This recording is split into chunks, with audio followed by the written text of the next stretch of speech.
माता सती को ही पार्वती, दुर्गा, काली, गौरी, उमा, जगदम्बा, गिरिजा, अम्बे, शेरावाली, शैलपुत्री, पहाड़ा वाली, चामुंडा, तुलजा, अंबिका आदि नामों से जाना जाता है। इनकी कहानी बहुत ही रहस्यमय है। यह किसी एक जन्म की कहानी नहीं, कई जन्मों और कई रूपों की कहानी है। पुराणों के अनुसार भगवान ब्रह्मा के मानस पुत्रों में से एक प्रजापति दक्ष कश्मीर घाटी के हिमालय क्षेत्र में रहते थे। प्रजापति दक्ष की 2 पत्नियां थीं, प्रसूति और वीरणी। प्रसूति से दक्ष की 24 कन्याएं थीं और वीरणी से 60 कन्याएं थीं। सती की माता का नाम प्रसूति था। सती ने अपनी पिता के इच्छा के विरुद्ध कैलाश निवासी शंकर से विवाह किया था। रुद्र को ही शिव कहा जाता है। माता सती ने एक दिन कैलाश निवासी शिव के दर्शन किए और उनके प्रेम में पड़ गई, लेकिन सती ने प्रजापति दक्ष की इच्छा के विरुद्ध भगवान शिव से विवाह कर लिया। दक्ष इस विवाह से संतुष्ट नहीं थे, क्योंकि सती ने अपनी मर्जी से एक ऐसे व्यक्ति से विवाह किया था जिसकी वेशभूषा और शक्ल दक्ष को कतई पसंद नहीं थी और जो अनार्य था।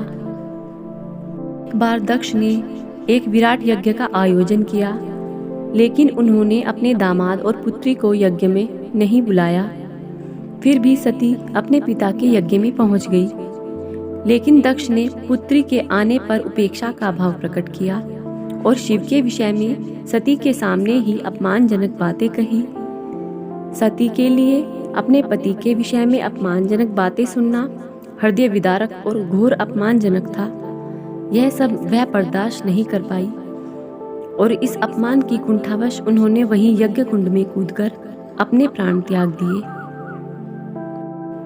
माता सती को दर्द इस बात का भी था कि वह अपने पति के मना करने के बावजूद इस यज्ञ में चली आई और अपने 10 शक्तिशाली रूप बताकर पति शिव को इस बात के लिए विवश कर दिया कि उन्हें सती को वहां जाने की आज्ञा देनी पड़ेगी। पति के प्रति खुद के द्वारा किया गया ऐसा व्यवहार और पिता के द्वारा किया गया ऐसा अपमान सती बर्दाश्त नहीं कर पाई और यज्ञ कुंड में कूद गई। बस यहीं से सती के शक्ति बनने की कहानी शुरू होती है।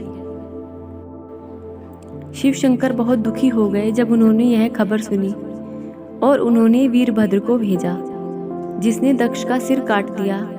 इसके बाद दुखी होकर सती के शरीर को अपने सिर पर धारण कर शिव ने तांडव नृत्य करना शुरू कर दिया। पृथ्वी समेत तीनों लोकों को व्याकुल देखकर भगवान विष्णु ने अपने सुदर्शन चक्र द्वारा सती के शरीर के टुकड़े करने शुरू कर दिए। इस तरह सती के शरीर का जो हिस्सा जहाँ गिरा और आभूषण जहाँ जहाँ गिरे वहाँ वहाँ शक्तिपीठ अस्तित्व में आ गए। देवी पुराण में 51 शक्तिपीठों की चर्चा की गई है और वर्तमान में भी 51 शक्तिपीठ ही पाए जाते हैं जहाँ देवी माता का अस्तित्व पाया जाता है और वहाँ वे अपनी शक्ति के साथ विराजमान हैं। तो दोस्तों, आपको ये मेरी कहानी कैसी लगी? प्लीज़ कमेंट कीजिए और सब्सक्राइब कीजिए।